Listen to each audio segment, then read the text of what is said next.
ঈশ্বর ঈশ্বর পরমেশ্বর সচ্চিদানন্দ ঘন বিগ্রহ অনাদির আদি সর্বকারণের কারণ অনন্ত কোটি ব্রহ্মাণ্ডের অধিনায়ক নন্দনন্দন ব্রজেন্দ্র নন্দন ভগবান শ্রীকৃষ্ণের অসীম অনুকম্পায় অসীম কৃপায় আমরা সকলে হরিকথা গুরুকথা ভাগবত কথা তথা ভাগবতীয় কথা শুনবার মানুষে উপনীত হয়েছে। থাকবো বেশি বাড়ালে গেম। আর আজকে এক বিশেষ তিথি, না শুধু বিশেষ বললে ভুল হবে, বৈষ্ণব জগতে বিশেষ বিশেষ বিশেষ তিথি। কি তিথি? নিত্যানন্দ ত্রয়োদশী। বলে যিনি হলেন ধারক, তাকেই যদি বাদ দাও তাহলে তুমি আর ভগবানকে এ জীবন কেন কোনো জীবনেই লাভ করতে পারো। নিতাইয়ের কৃপা যদি না হয় গৌরকে তুমি কোনোদিন পেতে পারো। কেন গৌর কার ধন? বলে নিতাইয়ের ধন। নিতাই চাইলেই তোমাকে গৌর সম্পত্তি দান করতে পারে, নচেত তুমি গৌর ধন কোনোদিন পেতে পারো। এ কারণে দেখা হলেই আমরা আগে প্রথমে বলি জয় নিতাই, জয় গৌর কিন্তু নয়। কেন? বলে নিতাইকে যদি ডাকো, নিতাইয়ের কৃপা হলে তাহলেই তুমি গৌরকে পাবে। এ কারণে সবাই বলি আগে জয় নিতাই। আর নিতাইয়ের কৃপা বলে নিতাই পদ কমল কোটি চন্দ্র সুশীতল, নিতাই পদ কমল। এই নিতাইয়ের চরণ যদি ধরতে পেরেছো তাহলে তোমার সব গতি হয়ে গেছে। সেই নিতাই চাঁদের, সেই দয়াল ঠাকুর, সেই পাগলা নিতাইয়ের আজকে কি শুভ আবির্ভাব তিথি, তাই তো? বলছে 1395 শতাব্দে মাঘ মাস শুক্ল পক্ষ ত্রয়োদশী তিথি, রার দেশ বীরভূমের মাটি একচক্রা গ্রামে হারাই পণ্ডিত আর মাতা পদ্মাবতীর কোল আলো করে জন্ম নিয়েছিলেন। তিনি হলেন কুবের। তখনও নাম নিত্যানন্দ হয় নাই, নিত্যানন্দ নাম হয়েছে অনেক পরে। প্রথম নাম হারাই পণ্ডিত জ্যোতিষীয় বিচার বিবেচনা করে নাম রাখলেন কুবের। দেখতে দেখতে সেই কুবের আস্তে আস্তে বড় হতে লাগলো। দিনে দিনে বন্ধুদের সঙ্গে খেলা করে আর বলছে, দেখো এই রার অঞ্চল এক চক্রার অবস্থা, আঞ্চলিক অবস্থা ততোধিক ভালো ছিল না, কিন্তু যেই দিন এই কুবেরের জন্ম হলো, অর্থাৎ নিত্যানন্দ প্রভুর যেই দিন আবির্ভাব হলো, সেই দিন থেকে রার দেশের অবস্থার পরিবর্তন হয়। কি বলছেন শাস্ত্র? বলছে হতে রার হইল সর্ব সুমঙ্গল, দুর্ভিক্ষ দারিদ্র দোষ খণ্ডিল সকল। দুর্ভিক্ষ দারিদ্র যেখানে যা ছিল সব খণ্ডন হয়ে গেল যেই দিন এই কুবেরের জন্ম। আর সেই দিনটাই হলো এই আজকের সেই বিশেষ দিন, মাঘ মাস শুক্লপক্ষ আর ত্রয়োদশী তিথি। এ কারণে বৈষ্ণব জগতে এই দিনটাকে বিশেষ করে পালন করা হয়, নিত্যানন্দ প্রভুর জন্মদিন। দেখতে দেখতে আবার নিতাই আস্তে আস্তে বড় হতে, কুবের তখন নাম, যদিও এখনো নিতাই হয় নাই, কুবের আস্তে আস্তে বড় হতে আরম্ভ করেছে। নিত্য বলে অধ্যয়নে ভালো ছিলেন, পড়াশোনায় ভালো ছিলেন, কিন্তু পড়াশোনায় ততোধিক মনোযোগী ছিলেন না। টোলে পাঠানো হতো, কিন্তু টোলে যাওয়ার পরিবর্তে কোনো মঠ মন্দিরে গিয়ে বসে থাকতেন। বন্ধু বান্ধবদের সঙ্গে খেলা করতো, কিন্তু খেলা করতো কি না এখনকার মতন ব্যাট বল ফুটবল নয় বা অন্য কোনো খেলা নয়, তাহলে বলে ভগবানের লীলা নিয়ে তিনি সবসময় খেলায় নিতে থাকতেন। কেমন লীলা? বলে যখন যে ভাব মনে আসতো, খেলা মানে শুধু যে কোনো খেলা নয়, ভগবানের লীলা যে কোনোটা করলাম তাই নয়, যখন যে ভাব তার মনের মধ্যে জাগরিত হতো এই কুবের তখন সেই খেলাই মেতে থাকে। কখনো দাপরের, কখনো ত্রেতার ভাব মনে আসলো, তো খেলতে খেলতে ত্রেতার ভাব মনে এসে গেছে, রামচন্দ্রের কথা মনে পড়ে গেছে, শিশুদেরকে ডেকে বলছে, শোন তুই হলি রাম, তুই ভরত, তুই শত্রুঘ্ন, তুই জাম্ববান, তুই বিভীষণ, তুই হনুমান। তো সবাই জিজ্ঞেস করছে, কুবের তুই? বলছে শোন আমি আমি হলাম ভাই লক্ষণ। কেন? বলে সেই রাম অবতারের কথা, লক্ষণের কথা, সেই ভাব তার মনে এসে গেছে। আর সেই ভাবেই আজকে রাম লক্ষণের সেই ভাব নিয়ে লক্ষণ হয়ে আজকে খেলা আরম্ভ করেছে। কি খেলা? বলে শক্তিশাল, রাবণ বধ, সীতা উদ্ধার ইত্যাদি ইত্যাদি বিভিন্ন খেলা আরম্ভ করেছে। আর খেলা যখন হয়ে গেছে, বলে দেখো এই ভাগবত যখন আরম্ভ হয়, কীর্তন দিয়ে আরম্ভ হয়, ভাগবত চলে, আবার ভাগবতের বিশ্রাম যখন হয় আবার কীর্তন করে আমরা বিশ্রাম নিই, তাই তো? দেখুন নিত্যানন্দ প্রভু কুবেরও কিন্তু এর ব্যতিক্রম নয়, খেলাধুলা করছেন আজকে সেই ত্রেতার ভাব নিয়ে লক্ষণ হয়ে খেলা করছেন। খেলা যখন হয়েছে, যখন খেলা বিশ্রাম দিয়েছেন, বিশ্রাম দিয়ে বলছে শোন এখন সবাই আয়, সবাই এক জায়গায় হ, আমরা এবার আমার সঙ্গে সবাই তোরা বল। বলে কি বলবো?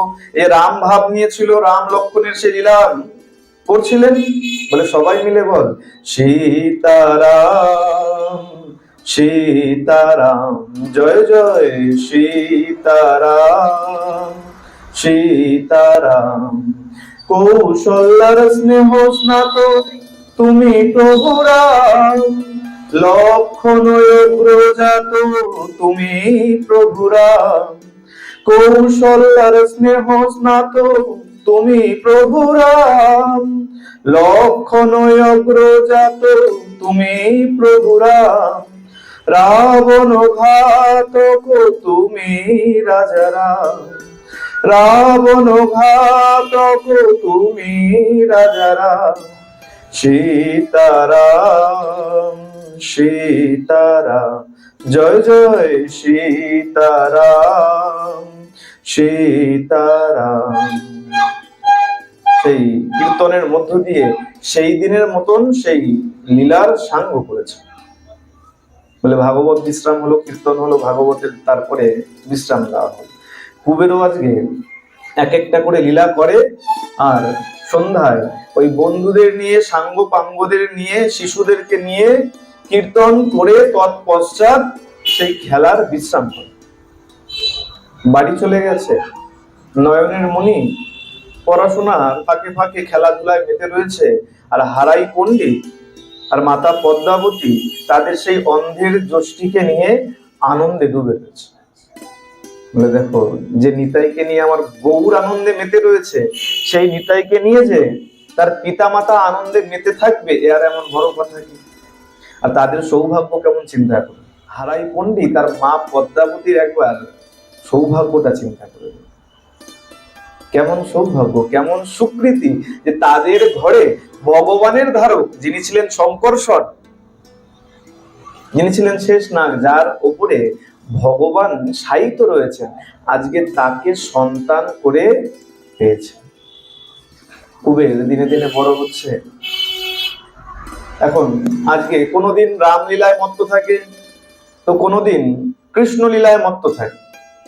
হ্যাঁ, কৃষ্ণ লীলায় বলছে শোন, এ তুই হলি কানাই, তুই শ্রীদাম, তুই সুদাম, দাম বসুদাম স্তোপ অংশমান। শিশুরা বলছে তাহলে এক কুবের তুই? বলে আমি হলাম বলরাম। কেন? দাপরের ভাব আজকে স্মরণে এসেছে। দাপরের ভাব যখনই স্মরণে এসছে, তখনই আজকে নিতাই আমার বলরাম হয়ে গেছে। বলরাম হয়ে বিভিন্ন লীলা করেছেন, সকটমোচন, পুতনা বধ, গোচারণ লীলা, বিভিন্ন লীলা করেছেন। অন্তিমে বিশ্রামের সময় কীর্তন আদি করে তিনি গৃহে প্রস্থান করেছেন। দেখতে দেখতে নিতাই চাঁদের বয়স যখন, কুবেরের বয়স যখন আস্তে আস্তে যখন 9 বৎসর বয়স হয়েছে, তখন পিতা মাতা কুবেরকে উপনয়ন সংস্কার করিয়েছেন। কেন? ব্রাহ্মণ বংশের সন্তান ছিলেন। মুকুন্দ বন্দ্যোপাধ্যায় তার পিতার প্রকৃত নাম ছিল। আমরা যদিও সবাই হারাই পণ্ডিত বলি জানি। 9 বৎসর বয়স যখন হয়েছে, 9 বৎসর বয়স হওয়াতে তার উপনয়ন সংস্কার করানো হয়েছে কুবেরের। দেখতে দেখতে সেই লীলা করতে করতে, বন্ধুদের সঙ্গে আস্তে আস্তে অধ্যয়ন করতে করতে যখন কুবেরের বয়স 12 বৎসর হয়েছে, এই 12 বৎসর বয়সে আজকে হঠাৎ দেখা গেল এক সন্ন্যাসী ঠাকুর রার দেশের পথ ধরে হারাই পণ্ডিতের গৃহে এসে উপস্থিত হয়েছে। এখন এখন সবসময় মনের ভাব সমান থাকে। কখনো দেখবেন বাড়িতে যদি কোনো ভিখারি আসে, আমরা খুব খুশি মনে ভিক্ষা দিই। আবার কখনো দেখা যায় ভিখারি আসলে একটু খিটখিটে মেজাজ নিয়ে তাড়াতাড়ি কিছু দিয়ে বিদায় করে দিই। বলে না, বাড়িতে যদি সাধু সন্ত ভিখারি যেই আসুক না কেন, কখনো তার সঙ্গে বাজে কোনো আচরণ করতে না। সাধু আসলে, গুরুদেব আসলে কখনো তো নয়। তাছাড়াও যদি কেউ এসে গেছে বাড়িতে, তখন তার সঙ্গে কখনো বাজে আচরণ করা উচিত না। বলে কখন ভগবান কি পরীক্ষা নেবার জন্য তোমার দ্বারে এসে দাঁড়াবে তা কেউ বলতে পারে। আজকে হারাই পণ্ডিত যখনই সন্ন্যাসী এসছে, সন্ন্যাসী ঠাকুরকে দেখে হারাই পণ্ডিত লুটিয়ে পড়েছে, চরণে প্রণাম নিবেদন করেছে, ডাক দিয়েছে, পদ্মা তাড়াতাড়ি এসো, দেখো আজকে আমাদের কত সৌভাগ্য। কেন? বলে আজ আমাদের গৃহে সন্ন্যাসী এসছে। বলে জানো, সাধু সন্ন্যাসী গৃহে কেন আসে জানো? আমরা গৃহী, আমাদের গৃহে সন্ন্যাসীর কি কাজ? বলে না, সন্ন্যাসীর নিজের কোনো কাজ নাই। তাহলে মহান্ত স্বভাব হয় তারিতে পামর, নিজ কার্য নাই কিছু, তবু যান পরঘর। মহান্ত স্বভাব হয় তারিতে পামর। কৃষ্ণদাস কবিরাজ গোস্বামীপাদ সিদ্ধান্ত দিচ্ছেন, বলে নিজের কোনো কাজ নাই, মহান্ত স্বভাব, তার স্বভাবটাই এমন। কেন? গৃহীর কল্যাণ করবার জন্য উপযাচক হয়ে আমাদের গৃহে আসে, আমাদের কল্যাণ করবার জন্য। কেন? বলে তুমি সন্ন্যাসীকে কি দান করবে? সন্ন্যাসীকে কিছু দান করবার। আজকে সন্ন্যাসী এসছেন, আর সেইখানে সেই সন্ন্যাসীর আপ্যায়ন করা হয়েছে। মা পদ্মাবতী সহধর্মিনী, উপযুক্ত সহধর্মিনী আপ্যায়ন করেছেন। সমস্ত রাত্র সেখানে হরি কথা, গুরু কথা কীর্তন করতে করতে কেটে গেছে। বলে সাধুগুরু যখন আসে, পারবে যতদূর সম্ভব তার থেকে কিছু উপদেশ নেবার জন্য, হরি কথা, গুরু কথা তার মুখ থেকে শুনবার। অমৃত কথা গুরুর মুখ থেকে শুনলে তার মূল্য আরো বেশি বেড়ে যায়। এখন সারা রাত্র যখন সেই পণ্ডিতের সঙ্গে, হারাই পণ্ডিতের সঙ্গে সেই সন্ন্যাসী ঠাকুর, যদিও এখানে সন্ন্যাসী ঠাকুরের নাম নিয়ে কিছু মতভেদ আছে। কোথাও ঈশ্বর পরিপাতকে বলা হয়েছে, আবার কোথাও অন্য অন্য নাম উল্লেখ করা হয়েছে। তাই সেই নামের প্রসঙ্গে আমি বিস্তর যাচ্ছি। সেই সন্ন্যাসী ঠাকুর সমস্ত রাত্র যখন হরিকথা হয়েছে, পরের দিন যখন প্রভাত হয়েছে, প্রভাত হতেই আজকে সন্ন্যাসী ঠাকুর বলছেন যে পণ্ডিত, এখন আবার যাওয়ার সময় হলো, আমাকে এবার বিদায় দাও। সন্ন্যাসী ঠাকুর যখনই বিদায় চেয়েছেন, হারাই পণ্ডিত বলছেন, সন্ন্যাসী ঠাকুর, এই গৃহীর গৃহে সেবা নিলে পরে গৃহীর উচিত কিছু দান দক্ষিণা দেওয়া, কিছু দক্ষিণা দেওয়া। তা আমার কর্তব্য আপনাকে কিছু দক্ষিণা দেই। তখন সন্ন্যাসী ঠাকুর এই নামদেবের মতন চিন্তা করুন, সন্ন্যাসী ঠাকুর হাসছেন, বলে পণ্ডিত, এই তুমি যে দান দেবে, আমি তো মায়াবাদী, সর্বত্যাগী সন্ন্যাসী, আমি দান নিয়ে কি করব? দানে তো আমার কোনো প্রয়োজন নাই, আমার কোনো দানে প্রয়োজন নাই। আচ্ছা, কিন্তু তুমি যখন বলছো, আমারও বহু দিনের মনের একটা আশ আছে, একটা বাসনা আছে। কি বাসনা? বলে আমি তো সন্ন্যাসী, পথ চলি, আস্তে আস্তে বৃদ্ধ হব, পথ চলতে যদি না পারি, আমার একটা সহায়ের প্রয়োজন আছে। এটা হলো জাগতিক দৃষ্টিতে, কিন্তু বাস্তবতা কি?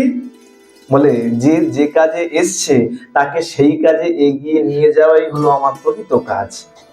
কুবের তো ঘরে বসার জন্য আসে নাই, তিনি এসছে নাম প্রেম ধন এনেছেন গৌরহরি, কিন্তু গৌরহরি তো বিতরণ করে নাই। খুব সুন্দর আচার্যগণের তাদের আস্বাদন খুব অদ্ভুত হয়। দেখুন, খুব সুন্দর বলছে, নাম তো নিয়ে এসেছেন গৌরহরি, তা গৌরহরি বিতরণ কেন করলেন না? প্রশ্ন আছে তো। গৌরহরি তো নাম বিতরণ, প্রেম বিতরণ করতে পারতেন না, তার বদলে কে করলেন? নিতাই আমার নাম বিতরণ করলেন। বলে কেন? বলে না, নিজের ধন নিজে বাটলে অনেক সময় কম কম দিতে হতে পারে। আমার সম্পত্তি আমি চাইলে অনেক সময় কম কম দিতে পারি, কিন্তু আমার সম্পত্তি যখন আমি অন্যের হাতে তুলে দেবো, আর যদি বলি এটা বেটে দাও, সে মন ভরে, আর সে যদি আবার দয়াল ঠাকুর হয়, দেখেছি তো ক্যাটারিং এ বাড়িতে যখন খাওয়া চলে, হ্যাঁ, আমার বাড়ির ক্যাটারিং হলে আমার দিতে গায়ে লাগে, তাই দুটো মিষ্টির বদলে একটা মিষ্টি চলে গেলে হিসাব করতে থাকবে, এই না জানি একটা কোথায় কম পড়ে যাবে। কিন্তু যদি সেই পাত্র আপনার হাতে তুলে দেই আর বলি, মা এই যাও সবাইকে একদম পেট পুরে খাইয়ে দাও, আপনি কি করবেন? একদম দিলদার হয়ে বেটে দেবেন।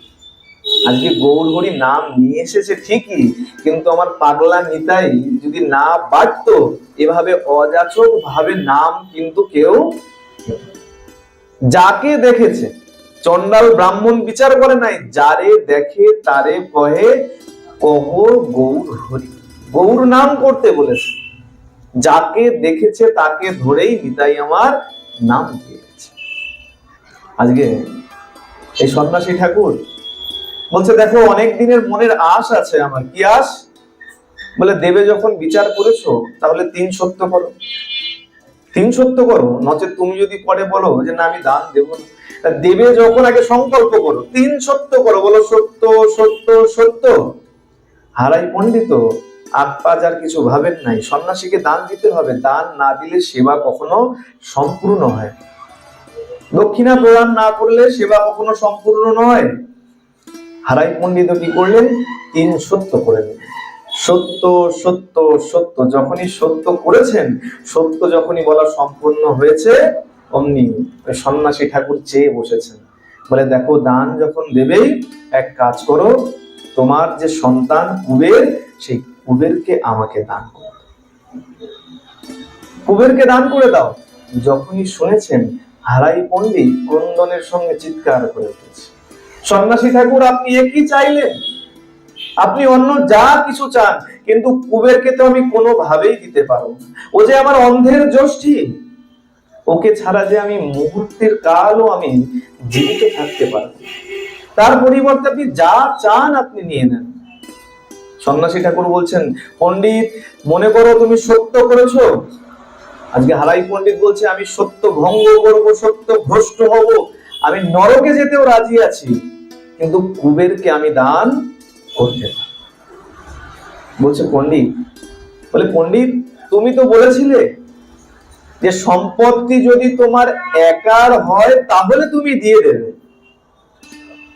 বলে হ্যাঁ সন্ন্যাসী ঠাকুর, আমি তো বলেছিলাম সম্পত্তি যদি আমার একার হয় আমি তা দান করব, কিন্তু এই সম্পত্তি যে আমার একার নয়, এটা যে ওর মায়েরও। সন্ন্যাসী ঠাকুর বলছে তাহলে যাও না, ওর মাকে গিয়ে জিজ্ঞাসা করে দেখো না ওর মা কি বলে। এখন সেই ক্রন্দনের অশ্রু ভরা চোখ নিয়ে ক্রন্দন করতে করতে যখন গৃহের অভ্যন্তরে গেছে, দরজার আড়ালেই দাঁড়িয়েছিলেন মা পদ্মাবতী। হারাই পণ্ডিতকে দেখেই জিজ্ঞাসা করছেন, কি গো তুমি এভাবে ক্রন্দন কেন করছো? বলে না পদ্মা, এ কোনো দুঃখের অশ্রু নয়, এ হলো আনন্দের অশ্রু। জানো পদ্মা, এই সন্ন্যাসী ঠাকুর এসেছেন, তিনি বিদায় চাইছেন, আর বিদায় বেলায় দক্ষিণা স্বরূপ আমাদের সন্তান পিছিয়ে নিচ্ছে।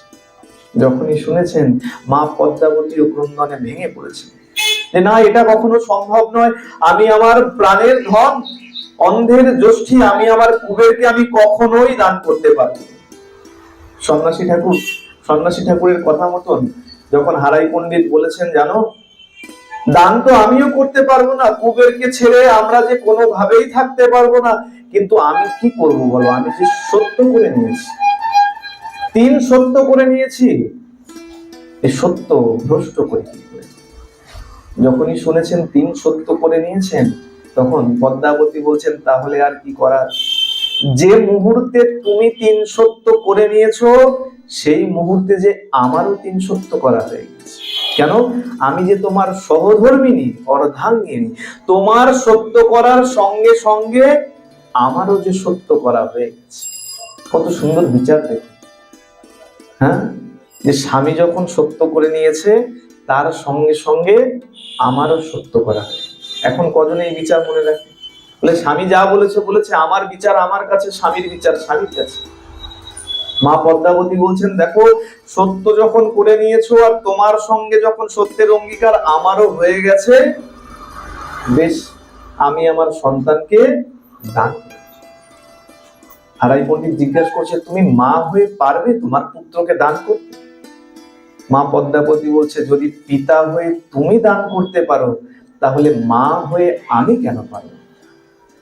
তখন হারাই পণ্ডিত মায়ের আজ্ঞা নিয়ে, পদ্মাবতীর আজ্ঞা নিয়ে সন্ন্যাসী ঠাকুরের কাছে এসে দাঁড়িয়েছিল। হাঁক দিয়েছেন কুবেরকে, কুবের বাবা তাড়াতাড়ি আয়, তাড়াতাড়ি আয়। কুবের খেলছিল, কুবের ছুটতে ছুটতে এসেছে। আজকে কুবেরকে হাতে করে ধরে নিয়ে কুবেরকে আদর করে আজকে সন্ন্যাসী ঠাকুরের হাতে তুলে দিয়েছে। সন্ন্যাসী ঠাকুরকে বলছেন, সন্ন্যাসী ঠাকুর, শুনেছিলাম ত্রেতা যুগে পিতৃসত্য পালিবারে রাম গিয়েছিল বনে, আর আজকেও সেই কথাকেই স্মরণ করে মাতৃবাক্যের সত্যতা রক্ষার জন্য আমি আমার কুবেরকে আমি সন্ন্যাসীর হাতে তুলে দিলাম। সন্ন্যাসী ঠাকুর, আমার এই পুত্র, এই কুবের তো চেয়ে খেতে জানে না, ওর ক্ষুধা পেলে ও কখনো চেয়ে খেতে জানে না, আর এই হলো আমার অন্ধের জ্যোষ্ঠী, আমি কি করে একে ছাড়া থাকবো? দুজনে যখন ক্রন্দনে ভেঙে পড়েছে, সন্ন্যাসী ঠাকুর বলছে, শোনো, আজকে হয়তো ওকে আমি নিয়ে যাচ্ছি, কিন্তু ও কিন্তু একদিন চলে যেতই। ও তো ঘরে থাকবার জন্য আসে নাই, ও যে কাজ নিয়ে এসছিল আজ না হোক কাল ও চলে যেতই। সুতরাং ক্রন্দন করো না, চোখ মুছো, এই নিয়ে দুঃখ করো না, ভগবানের নামে হরি নামে তোমরা মত্ত হয়ে থাকো। সেখান থেকে সেই সন্ন্যাসী ঠাকুর, তখন এই কুবেরের বয়স 12 বৎসর, সন্ন্যাসী ঠাকুর কুবেরকে নিয়ে রওনা দিলেন তীর্থে তীর্থে। তীর্থ ভ্রমণ করতে করতে এখনো কুবেরের দীক্ষা হয় নাই। ঘুরতে ঘুরতে দাক্ষিণাত্যের পাণ্ডুরপুর গ্রামে এসে উপস্থিত হয়েছে। কুবেরকে সন্ন্যাসী ঠাকুর বলছেন, কুবের যাও গঙ্গা স্নান করে এসো, আজকে তোমাকে আমি মন্ত্র দেব। গঙ্গা স্নান করে এসছেন কুবের। কুবের যখন গঙ্গা স্নান করে এসছেন, ওই সন্ন্যাসী ঠাকুর তখন কৃষ্ণ মন্ত্র প্রদান করেছে। আর কৃষ্ণ মন্ত্র প্রদান করার পর এই সন্ন্যাসী ঠাকুর কুবেরকে এমন দৃঢ় আলিঙ্গন করেছেন, এমন ভাবে জড়িয়ে ধরেছেন, ওই জড়িয়ে ধরাতে, আলিঙ্গন করাতে প্রেমের ভাবে ওই সন্ন্যাসী ঠাকুর কুবেরের সঙ্গে এক হয়ে গেছে। যেমন গৌরহরি বলা হয় নীলাচলে যখন লীলা করেছেন, আর অন্তিম লীলাতে তিনি জগন্নাথের সঙ্গে লীন হয়ে গেছেন। আজকেও ঠিক তাই, সেই সন্ন্যাসী ঠাকুর যে কুবেরকে গৃহত্যাগী করে নিয়ে এসেছেন, তিনি এত দৃঢ় আলিঙ্গন করেছেন, ওই আলিঙ্গনের ফলে আজকে সন্ন্যাসী ঠাকুর কুবেরের সঙ্গে এক হয়ে গেছে। আর যখন দীক্ষা মন্ত্র দিয়েছে, তখন থেকে তার নাম পরিবর্তন করে নাম দিয়েছেন নিত্যানন্দ রাম। বলিয়ে নিত্যানন্দ ভগবান কি, শঙ্করসন ভগবান কি। এখন যখনই বিলীন হয়ে গেছে, কুবের এখন সেই সন্ন্যাসী ঠাকুরকে আর খুঁজে পাচ্ছে না। চিৎকার করছেন, সন্ন্যাসী ঠাকুর, সন্ন্যাসী ঠাকুর, আপনি কোথায়? আপনাকে তো দেখতে পাচ্ছি না। সন্ন্যাসী ঠাকুর অন্তর থেকে উত্তর দিচ্ছেন, পুত্র তুমি কিছু চিন্তা করো না, আমি তোমারই অন্তরে রয়েছি, তুমি এগিয়ে চলো। তখন কুবের বলছে, আমি কে, আমার পরিচয় কি? সন্ন্যাসী ঠাকুর বলছে, শোনো, তুমি হলে ব্রজের বলরাম, তুমি ব্রজের বলরাম, আজ থেকে তোমার নাম নিত্যানন্দ রাম। এখন যখনই বলরাম বলেছে, মানে বলাই, তুমি ব্রজের বলাই, তা আমি যদি ব্রজের বলাই হব, তাহলে আমার ভাই কানাই কোথায়? আমি যদি বলাই হব, তাহলে আমার ভাই কানাই কোথায়? খুঁজতে শুরু করেছে। যখনই বলাই হয়ে গেছে, এবার তার পূর্বের স্মৃতি মনে পড়েছে। সন্ন্যাসী ঠাকুর জিজ্ঞাসা করেছে, কুবের তোমার কি পুরনো কথা কিচ্ছু মনে পড়ছে না? বলে, কেন সন্ন্যাসী ঠাকুর? বলে, তোমার নাম কি? বলে, আমার নাম কুবের। পিতার নাম কি? বলে, হারাই পণ্ডিত। কোথায় বাড়ি? কেন এক চক্রা? আচ্ছা, পুরনো কথা কি তুমি সব ভুলে গেছো? কোন পুরনো কথা? বলে, সেই বৃন্দাবনের কথা, যমুনা পুলিনের কথা, ভাই কানাইয়ের কথা, গোচারণের কথা, তোমার কি কিচ্ছু মনে পড়ছে না? যখনই স্মরণ করিয়েছেন সন্ন্যাসী ঠাকুর, তখন আস্তে আস্তে কুবেরের সেই পূর্ব স্মৃতি আবার সব মনে পড়ে গেছে। আজকে ছুটেছেন অন্তরে সেই সন্ন্যাসী ঠাকুর। অনেকে বলে যে বিশ্বরূপ, অনেক জায়গায় পাওয়া যায় যে বিশ্বরূপ এসেছিলেন, সন্ন্যাস ধর্ম দিয়ে তাকে নিয়ে গেছেন, সেই বিশ্বরূপী তার সঙ্গে বিলীন হয়ে গিয়েছে। আবার কোন গ্রন্থে পাওয়া যায় ঈশ্বর পরিপাদ এসেছিলেন, এই বিষয় নিয়ে কিছু মতভেদ আছে।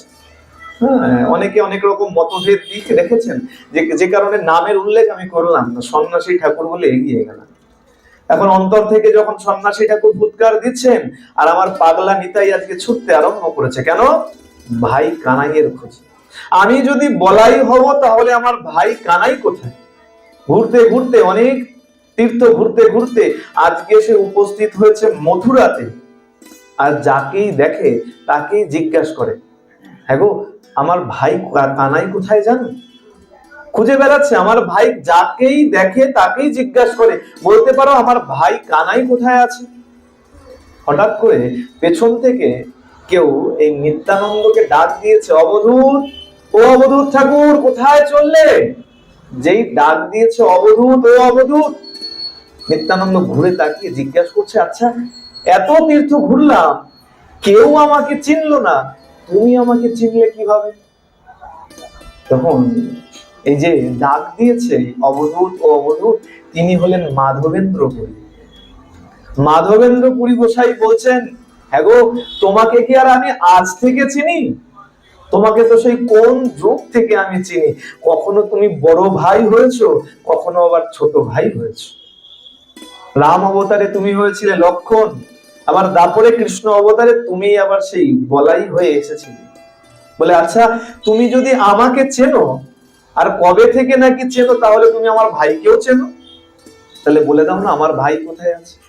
আমাকে যখন চেনো আমার ভাইকে নিশ্চয়ই চেনো, তাহলে বলে দাও না আমার ভাই কোথায় আছে? বলে আচ্ছা এই যে তোমার ভাইকে খুঁজছো, তোমার ভাইয়ের পরিচয় চাইছো, তোমার ভাই দেখতে কেমন ছিল? তোমার ভাইয়ের কিছু পরিচয় তো দাও, তাহলে আমি বুঝতে পারবো যে না তোমার ভাই কোথায় কিভাবে আছে। বলে আচ্ছা বেশ, পরিচয় দিয়েছেন নিতাই। কি পরিচয়? বলে শোনো, আমার ভাই ভ্রমরার মতন কুচকুচে কালো ছিল। কৃষ্ণ তো কেমন ছিল? ভ্রমরার মতন কুচকুচে কালো ছিল, বাঁকা হয়ে দাঁড়াতো। গোবিন্দ তো সোজা হয়ে দাঁড়াতে পারে না, 3 বাঁক আছে, তাই তো? তাহলে কি বললো? ভ্রমরার মতন কুচকুচে কালো ছিল, বাঁকা হয়ে দাঁড়াতো, বাঁশি বাজাতো, আর আর বলে নিতাই আমার চুপ করে গেছে। মাধবেন্দ্র জিজ্ঞেস করছে, আর কি বলো? পরিচয় যদি সঠিকভাবে না দাও তাহলে বুঝবো কি করে? বলে না, আর যেটা সেটা বলা যাবে না। বলে কেন বলা যাবে না? বলে না, এটা সবাইকে বলবার মতো না। বলে মানুষের কিছু গুণ থাকে যা সবার কাছে বলা যায়। আজকে আমি যদি চুরি করি, আমি বলবো যে আমি চোর? না, সেটা নিশ্চয়ই বলবো। আজকে নিতাইও ঢেকে যাচ্ছে, বলে আরে বলো। বলে না না, এই বললে তুমি সবাইকে বলে দেবে। বলে না না, আমি কাউকে বলবো না, কাকেই বা বলতে যাবো? তুমি বলো বলো, আমি কাউকে বলবো। আচ্ছা বলবে না তো? বলে না না, কাউকে বলবো না, চিন্তা করো না, বলো তুমি। বলে শোনো, চুরি করি। মনে চুরি করতো, গোপীর মন চুরি করতো, ভক্তের মন চুরি করছে, তা চোরই তো। এই চোর গুণটা কি সবাইকে বলা যায়? যেই বলেছে, আর মাধবেন্দ্র পুরী অট্টহাস্য করে উঠেছে। বলে শোনো অবধূত, তোমার ভাই কালো ছিল, গোড়া হয়েছে, বাঁকা ছিল, সোজা হয়েছে, ছিল গোয়ালার ছেলে, হয়েছে ব্রাহ্মণের ছেলে, আর নাম ছিল কানাই, নাম হয়েছে নিমাই। কোথায়? বলে অবধূত, তুমি তো সবই জানো, তুমি তো অন্তর্যামী, তোমার জানার তো কিছু বাকি নাই। তাও তুমি যখন জিজ্ঞাসা করছো, তাহলে বলি সে এখন নদিয়ায় গিয়ে উদয় হয়েছে। বলি নদিয়া চাঁদ ন্যায় পণ্ডিত কি, নিমাই পণ্ডিত হয়ে জন্মগ্রহণ করেছে। যাও, নবদ্বীপে গেলেই তোমার সঙ্গে তার সাক্ষাৎ হবে। আজকে পাগলা নিতাই সেই গৌরকে খুঁজতে, নিমাইকে খুঁজতে আজকে উদ্যত হয়েছেন নবদ্বীপের উদ্দেশ্যে। ছুটতে ছুটতে নবদ্বীপের মাটিতে এসে উপস্থিত হয়েছেন, আর খুঁজে বেড়াচ্ছেন ভাইকে। যাকেই দেখছে তাকেই জিজ্ঞাসা করছে, আমার ভাই কোথায় জানো? আর ভোরবেলা প্রভাত সময়ে নন্দন আচার্য ভগবান নিমাই পণ্ডিতের আমার এক পরম পার্শ্বদ নিমাই, সেই আজকে ভোরবেলা আজকে গঙ্গা স্নান করতে রওনা দিয়েছেন, মুখে সে হরিনাম করতে করতে আজকে চলেছেন। ভজ শ্রী কৃষ্ণ, কহ শ্রী কৃষ্ণ, লহ শ্রী কৃষ্ণের নাম রে। সে মধুর সুরে কীর্তন করতে করতে যখন চলেছে, আর নিত্যানন্দ যখন সেই কীর্তন ধ্বনি শুনেছে, আজকে ছুটে এসেছে নন্দন আচার্যের কাছে। বলে, কে তুমি বৈষ্ণব, তোমার মুখে এত সুন্দর মধুমাখা হরিনাম? নন্দন আচার্য বলছে, প্রভু আমি হলাম নন্দন আচার্য, কিন্তু তুমি কে? তোমাকে তো এই গায়ে এর আগে কখনো দেখি নাই। আজকে ভাবে, সাত্বিক ভাবে এসে আজকে নিতাই প্রভু আমার বলছে, শোন নন্দন, আমি হলাম অবধূত, চল আজকে আমি তোর গৃহে আতিথ্যতা গ্রহণ করলাম, চল আজকে তোর গৃহে আমি প্রসাদ। নন্দন আচার্য চিন্তা করছে, কত সৌভাগ্য আমার, একে প্রভাত সময় তাতে বৈষ্ণবের দর্শন, আবার বৈষ্ণব বলছে আমার গৃহে আতিথ্যতা গ্রহণ করছে, প্রসাদ, কত সৌভাগ্য। চলো চলো ঠাকুর, চলো আমার গৃহে চলো। নিয়ে গেছেন নন্দন আচার্য, নিতাই চাঁদকে নিজের গৃহে নিয়ে গিয়ে রেখেছেন। এদিকে শ্রীমান মহাপ্রভু ভক্তদের সঙ্গে উপবিষ্ট রয়েছেন। হঠাৎ করে বলছে, জানো শ্রীবাস, জানো হরিদাস, গতকাল রাত্রবেলায় আমি এক অদ্ভুত স্বপ্ন দেখেছি। সবাই জিজ্ঞাসা করছে, কি স্বপ্ন প্রভু? বলে, জানো আমি দেখলাম আমার গৃহের সামনে এক বিশাল রথ এসে দাঁড়িয়েছে, আর রথের থেকে এক সুন্দর পুরুষ নেমে এসেছে, আর সেই পুরুষ নেমে এসে সবাইকে জিজ্ঞাসা করছে নিমাই পণ্ডিতের গৃহ কোনটা। তালোধ্বজ এক রথ সংসারের সার, আসিয়া রহিল রথ আমার দুয়ার। আর রথের নাম কি দিয়েছেন? তালোধ্বজ। কেন বলরামের রথের নাম কি? তালোধ্বজ। কি বললো? তালোধ্বজ এক রথ সংসারের সার, আসিয়া রহিল রথ আমার দুয়ার। আমার দুয়ারে এসে সেই রথ থেমেছে, আর তার মাঝে দেখি এক প্রকাণ্ড শরীর, দিব্য মূর্তি কলেবর, তার গতি নহে স্থির। সে চঞ্চল হয়ে রয়েছে, কেন? মনে হচ্ছে কাউকে খুঁজছে। নিতাই তো খুঁজে বেড়াচ্ছে, ভাইকে খুঁজে বেড়াচ্ছে। আর কি করেছে জানো? রথ থেকে নেমে এসে সবাইকে জিজ্ঞাসা করছে, নিমাই পণ্ডিতের কোন বাড়ি হয়? 10 বার 20 বার একই কথা কয়। সবাইকে জিজ্ঞাসা করছে একই কথা, সবাইকে বারবার জিজ্ঞাসা করছে, বলতে পারো নিমাই পণ্ডিতের বাড়ি কোনটা? নিমাই পণ্ডিতের বাড়ি কোনটা? আর তার মাঝখানে যখন আমাকে দেখতে পেয়েছে, আমার দিকে আঙুল তুলে বলছেন, শোনো তুমি আমার ভাই হও, তোমাতে আমাতে হবে কাল পরিচয়। সে আমার দিকে আঙুল দেখিয়ে বলছে, শোনো তুমি আমার ভাই, আর আগামী কাল তোমার সঙ্গে আমার পরিচয় হবে, সাক্ষাৎ হবে। যাও ভক্তগণ সবাই যাও, গিয়ে আমার ওই দাদাকে খুঁজে নিয়ে।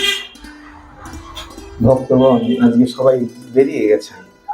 কেন? বলে, প্রভু আদেশ করেছেন, প্রভুর দাদা এসছেন দাদাকে খোঁজবার জন্য। বলে, প্রভু খুঁজবো তো তোমার দাদাকে, চিনবো কি করে? পরিচয় যদি না দাও, কেমন দেখতে, গাত্র বর্ণ কেমন, উঁচু না লম্বা, পরিধানে কি আছে, বুঝবো কি করে? বলে, শোনো তাহলে ভালো করে শুনে নাও পরিচয় কেমন। বলছেন, নীল বস্ত্র পরিধানে, নীল পাগড়ি মাথে। নিতাইয়ের বেশভূষা কেমন? নীল বর্ণ। তাই বললেন, নীল বস্ত্র পরিধানে, নীল পাগড়ি মাথে, রুদ্রাক্ষ তুলসী গলে, কর্ণেতে মকর কুণ্ডল দোলে। গলার মধ্যে রুদ্রাক্ষ তুলসীর মালা রয়েছে, কর্ণেতে মকর কুণ্ডল দুলছে। তার স্কন্ধে শিঙা, হাতে দণ্ড। স্কন্ধে শিঙা রয়েছে, শিঙা থাকতো সন্ন্যাসীদের, আর হাতে দণ্ড, সন্ন্যাসী হলে অবশ্যই হাতে দণ্ড অবশ্যই থাকে। এটা হলো এক নিশান, চিহ্ন সন্ন্যাসী। সেই সন্ন্যাসীরে আনিয়া বিলাও এই ক্ষণে। এই দেশ যার দেখবে, এই পরিচয় যার দেখবে, তাকে নিয়ে এসে আমার সঙ্গে মিলাও। ভক্তরা বেরিয়ে গেছেন নিতাই চাঁদকে খোঁজার জন্য, কিন্তু ভক্তরা অনেক খুঁজেছেন, খুঁজে খুঁজে তারা ব্যর্থ হয়ে তারা ফিরে এসেছে। অদ্ভুত তত্ত্ব দেখুন, যখন গৌরহরির কাছে এসছেন, গৌরহরিকে বলছেন, প্রভু অনেক খুঁজলাম, পেলাম না তো। তত্ত্ব খুব অদ্ভুত।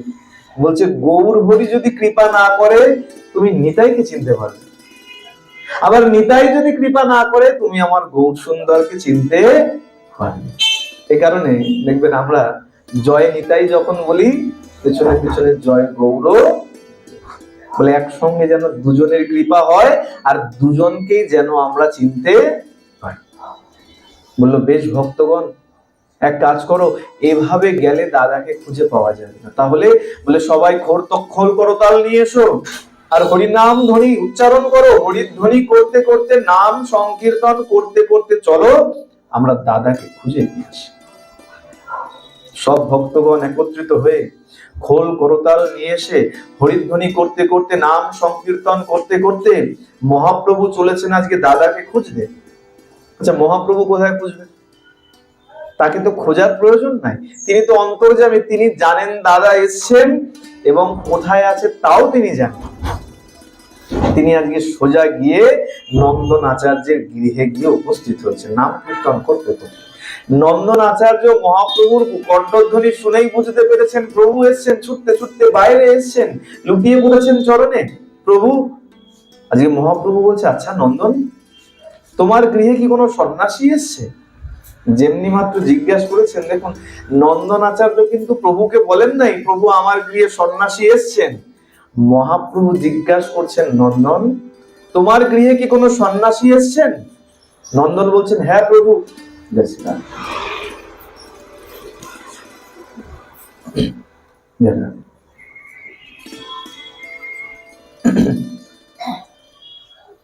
নন্দন আচার্য বলছেন, হ্যাঁ প্রভু, গতকাল আমার গৃহে এক সন্ন্যাসী আতিথ্যতা গ্রহণ করেছেন।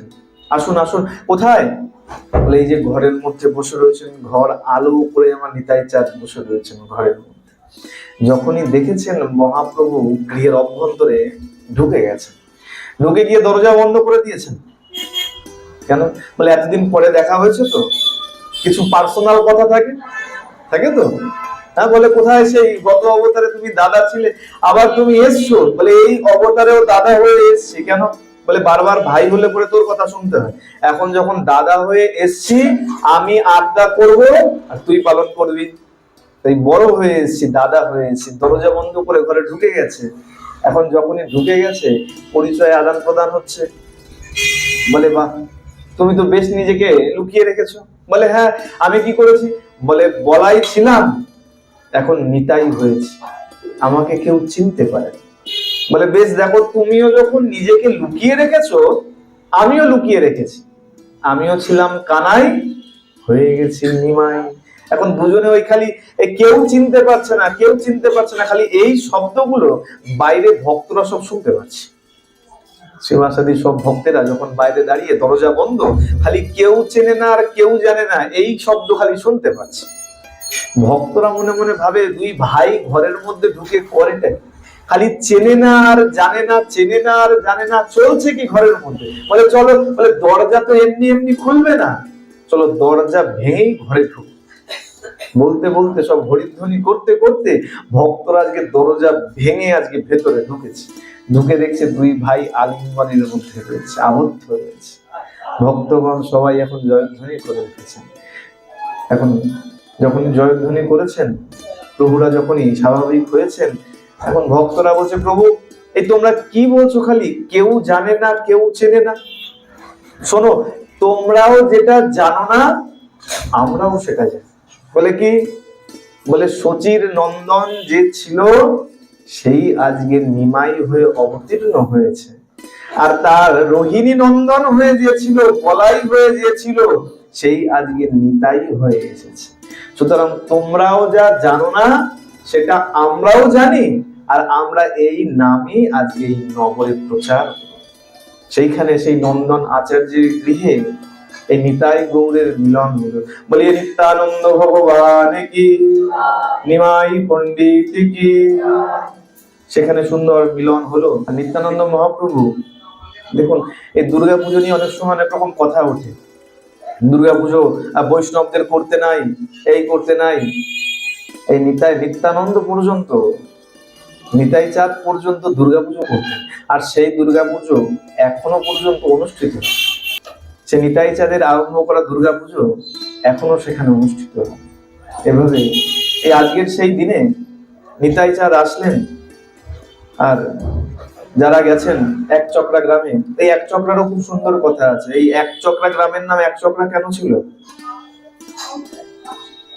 যখন পিতামহ ভীষ্মকে মারার জন্য ভগবান শ্রীকৃষ্ণ উদ্যত হয়েছিলেন রথের চাকা উঁচিয়ে, আর যখন স্তুতিতে যখন পিতামহ ভীষ্মের কথা শুনে যে তুমি তোমার বাক্য ব্যর্থ করছো, তুমি বলেছিলে যে তুমি অস্ত্র ধরবে না, কাউকে বধ করবে না, আর সেই তুমি অস্ত্র ধারণ করেছো, বধ করতে উদ্যত হয়েছো, তোমার বাক্যের সত্যতা থাকলো কি করে?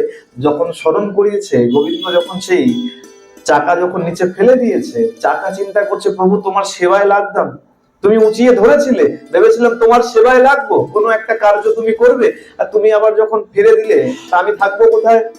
বলে যাও তুমি গড়িয়ে গড়িয়ে সেই বীর দেশে গিয়ে উপস্থিত হও। সেই বীরভূম, সেই চাকা গড়াতে গড়াতে এই বীরভূমে এসে উপস্থিত হয়েছে। আর সেই বীরভূমে এক চক্রা গ্রামে নিত্যানন্দ মহাপ্রভু অবতীর্ণ হয়েছেন। এই কারণে এই জায়গার নাম এক চক্রা। চক্র শব্দের অর্থ চাকা, তার থেকে নাম হয়েছে এক চক্র। আর বলে দেখো কতজন তো কত জায়গায় ঘুরতে যায়। বৈষ্ণব জগতে যারা আছেন, এই বৈষ্ণব পদকে মানছেন, তাদের অবশ্যই উচিত এক চক্রায় গিয়ে নিতাই চাঁদের বাড়ি, নিতাই চাঁদের সেই লীলা ক্ষেত্র দর্শন করে আসে। কত জায়গায় তো ঘুরতে যায়, বলে মানুষ পুরী যায়, অবশ্যই পুরী যাও, পুরীতে সমুদ্র দেখে লাভ নেই, জগন্নাথ দর্শন করো। হ্যাঁ, দীঘায় গিয়ে বসে রয়েছে, বলে জীবন সমুদ্রের ঢেউ খেতে খেতে আর এই ঢেউ ভাল লাগে না, যাই ওই সমুদ্রের ঢেউ দেখার জন্য। বলে এত দূরে দূরে যাওয়ার প্রয়োজন নাই, ঘরের কাছে যে তীর্থক্ষেত্র আছে, ধাম বলা হয় এগুলোকে, যেখানে সাক্ষাৎ ভগবান এসে অবতীর্ণ হয়েছে তাকে বলা হয় ধাম। সেই ধাম দর্শন করে এসো, সেই ধাম দর্শন করা উচিত। আর নিতাইয়ের জন্মভূমি, হ্যাঁ, সেখানে যেখানে যে বকুল গাছের নিচে ধাইমা নিতাই চাঁদের সেই নারী কেটে পুঁতে দিয়েছিল, সেই জায়গাও এখনো আছে। যে বকুল গাছে নিতাই উঠে উঠে খেলা করতেন উপরে নিচে, সেই বৃক্ষ এখনো রয়েছে। সবার উচিত সেই তীর্থগুলোকে দর্শন করা। এতে কি হয়? এতে ভক্তির জাগরণ হয়। আর নিতাই চাঁদের কৃপায় সেই স্থান দর্শন করলে তোমার মধ্যে ভক্তি উঠলে ভক্তির জন্ম হয়। এ কারণে এইসব স্থান বিশেষ করে দর্শন করা উচিত। এইসব স্থান আছে দিব্য দর্শন, এগুলো যাবেন, এখানে গিয়ে দর্শন করে আসবেন। আসুন, আর বিস্তারিত করছি না। এখানে আজকের এই নিত্যানন্দ ত্রয়োদশী উপলক্ষে নিতাই চাঁদের কথা শ্রবণ করে এখানেই ভাগবতীয় কথার বিশ্রাম দিচ্ছি। বহুল ভ্রান্তি